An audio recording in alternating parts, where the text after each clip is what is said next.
You shouldn't do things differently just because they're different. They need to be better. When something is important enough, you do it even if the odds are not in your favor. Talent is extremely important. It's like a sports team. The team that has the best individual player will often win, but then there's a multiplier from how those players work together and the strategy they employ. Some people don't like change, but you need to embrace change if the alternative is a disaster. I don't think it's a good idea to plan to sell a company. Failure is an option here. If things are not failing, you are not innovating enough. The path to the CEO's office should not be through the CFO's office, and it should not be through the marketing department. It needs to be through engineering and design. Really pay attention to negative feedback and solicit it, particularly from friends. Ellipsis. Hardly anyone does that, and it's incredibly helpful. Persistence is very important. You should not give up unless you are forced to give up. I think it's very important to have a feedback loop, where you're constantly thinking about what you've done and how you could be doing it better. If you're co-founder or CEO, you have to do all kinds of tasks you might not want to do. If you don't do your chores, the company won't succeed. No task is too menial. There's a tremendous bias against taking risks. Everyone is trying to optimize their ass covering. Don't delude yourself into thinking something's working when it's not, or you're gonna get fixated on a bad solution. It's okay to have your eggs in one basket as long as you control what happens to that basket.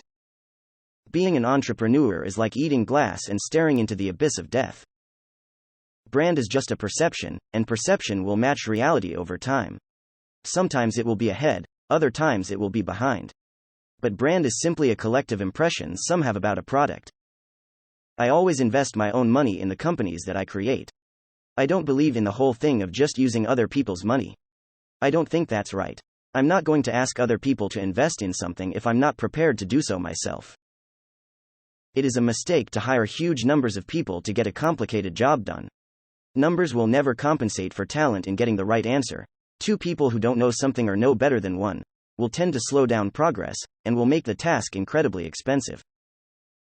I think we have a duty to maintain the light of consciousness to make sure it continues into the future. Starting and growing a business is as much about the innovation, drive, and determination of the people behind it as the product they sell. A company is a group organized to create a product or service, and it is only as good as its people and how excited they are about creating. I do want to recognize a ton of super talented people. I just happen to be the face of the companies. You have to say, well, why did it succeed where others did not? People work better when they know what the goal is and why. It is important that people look forward to coming to work in the morning and enjoy working. Work like hell. I mean, you just have to put in 80 to 100-hour weeks every week. This improves the odds of success. If other people are putting in 40-hour work weeks and you're putting in 100-hour work weeks, then even if you're doing the same thing, you know that you will achieve in 4 months what it takes them a year to achieve. I say something, and then it usually happens. Maybe not on schedule, but it usually happens. I always have optimism, but I'm realistic. It was not with the expectation of great success that I started Tesla or SpaceX. It's just that I thought they were important enough to do anyway. I do think there is a lot of potential if you have a compelling product and people are willing to pay a premium for that. I think that is what Apple has shown. You can buy a much cheaper cell phone or laptop, but Apple's product is so much better than the alternative, and people are willing to pay that premium. If you're trying to create a company, it's like baking a cake. You have to have all the ingredients in the right proportion. I don't spend my time pontificating about high concept things, I spend my time solving engineering and manufacturing problems. My biggest mistake is probably weighing too much on someone's talent and not someone's personality.